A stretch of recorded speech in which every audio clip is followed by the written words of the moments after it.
Welcome to the NSIC Spotlight, the voice of the NSIC student athletes, powered by gpac. gpac, growing people and companies. I'm your host, Nick Corner, Assistant Commissioner at the Northern Sun. Today, we're joined by the NSIC Men's Golf Championship medalist, Max Jericho of Winona State. Max, welcome to the Spotlight. Glad to be here, Nick. Thank you. All right, let's start with you telling us a bit about yourself. Yeah, so I grew up in a small town called Loveday in Australia. Yeah, currently a sophomore here at Winona State and majoring in finance. All right, my biggest question is, originally from Australia, how did you find your way to Winona State University, and why did you choose to further your athletic and academic career there? Yeah, that's a question I get asked quite a lot over here because yeah, it is quite a obscure location for someone from Australia to find. But yeah, I was pretty late to the recruiting process. I wasn't sure if I was going to pursue the pathways in Australia and study there. But yeah, once I decided to come over here, it was pretty late, so most teams already full, especially in the south. So I kind of ventured up north, emailed a lot of coaches, got a hold of our current coach, Jeff Strait. Yeah, really got on well with him and um, got a good vibe from the place. And yeah, that's the rest is history, really. What would you say is the biggest difference from golfing down in Australia to golfing here in the United States?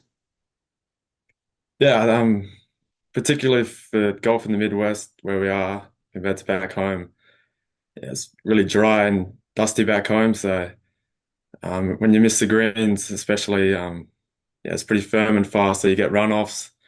Chipping can be the chipping lies are a lot tighter, and you can even just be hitting off dirt. Whereas here, it's pretty soft. You can coming into greens wherever the ball lands. Generally, you're going to pretty much stop there, which is pretty nice. And then if you miss the greens, you're just in rough instead of potentially dirt or yeah, tricky lies. So I'd say that's the main difference for me. How did you originally get involved in playing golf as a youth?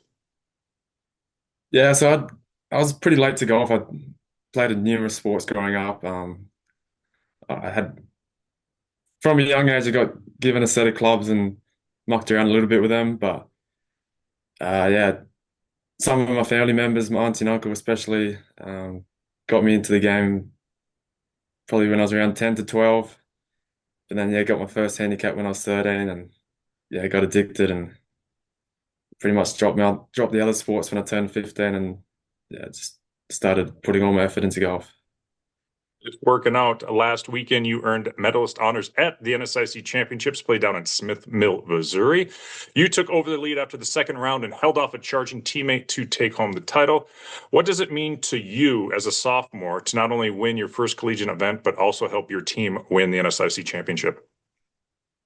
Yeah, for me, my biggest performance goal this year was um, winning a 54-hole tournament. So yeah, I was very happy to tick that off, especially in the first half of the year where I'm a sophomore. So yeah, that I've worked very hard this spring to try and get myself into a position to do so, and yeah, I was just really happy for that and the team. We've had a great year. We had a bit of pressure on us to win this tournament because yeah, we've dominated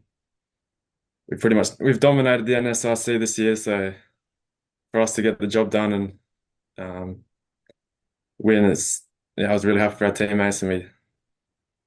Talk us through your process before you take a shot out there.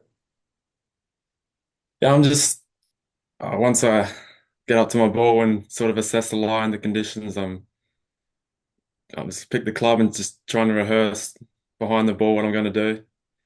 In order so when I can step over the ball, I've got a clear mind.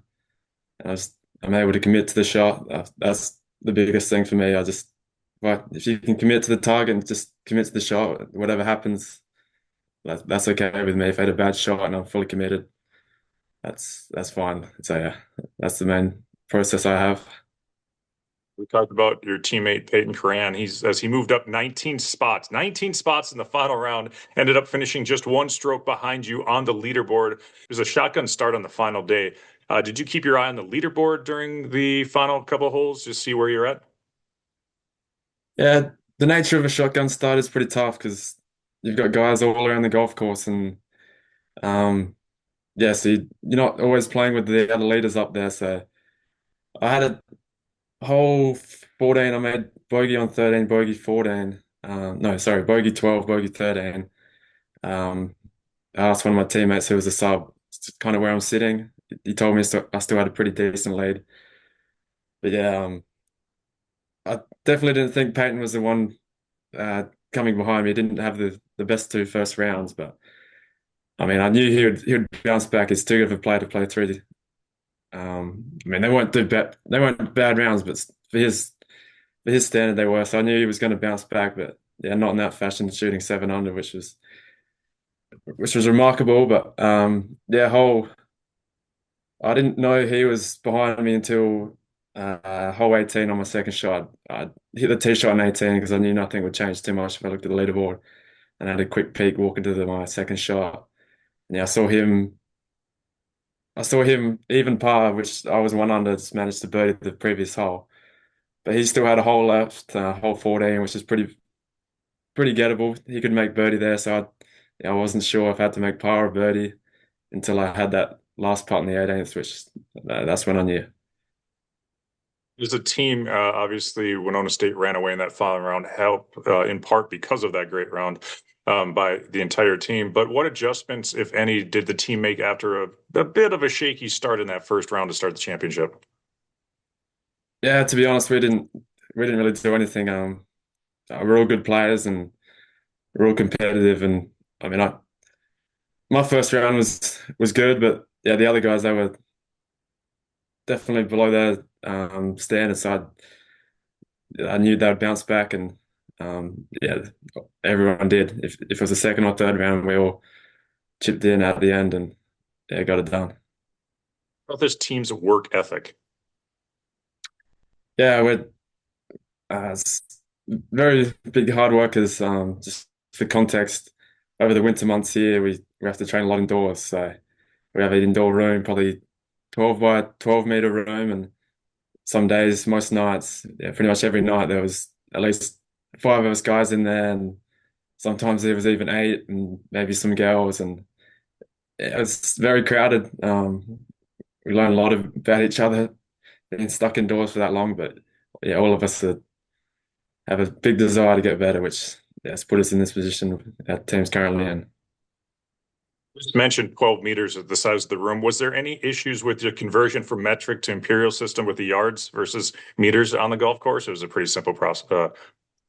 Yeah, it's a pretty simple conversion. My first year here, I stuck to meters, but I've sadly lost that and switched over to yards now, just with all the other boys and just using yardage books over here. And yeah, so I'm switched over to yards now. Up next is the NCAA Regional in Big Rapids, Michigan. That's on May 7th and 8th. How will this team prepare for the NCAA tournament, and what will be keys to continuing your success?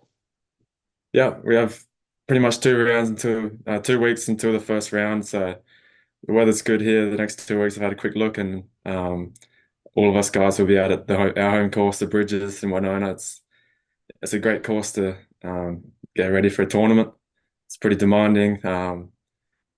None of us have seen the course yet, so yeah, we'll be doing a bit of research on that and trying to get the best understanding for our practice round out there. You get to travel a lot, a bunch of different courses all around the upper Midwest and even beyond that. But is there one course that stands out and above the rest that you've competed at? Yeah, we're lucky enough to play a lot of good courses, but probably my favorite course down in Kansas called Firekeeper. We actually played there 2 weeks ago, and it's a really fun layout, and I'd say that'd have to be my favorite course I played in college so far. Final question. What would you say is the best piece of advice you've been given during your athletic career? Yeah, I still work very closely with my coach mentor from back home, Jamie Clutterham. So he helps me a lot with my swing, obviously, but also my mental and my approach on the game. And it's pretty much just telling me just enjoy the process and every opportunity, every round, every up and downs, something to learn and try and get myself in as learn as much as an amateur and try and set myself up to becoming pro one day. So yeah, I've got to thank him a lot because he's definitely we've worked hard over the last couple of years to get me in a position where I can compete and start winning golf tournaments. So That's the main thing. Right. Enjoy the process. That's some great advice right there. That's going to wrap up this week's show. Thanks again to our sponsor, gpac. Max, thanks again for joining us, and best of luck to you and the Warriors in the NCAA Regional. Thanks, Nick.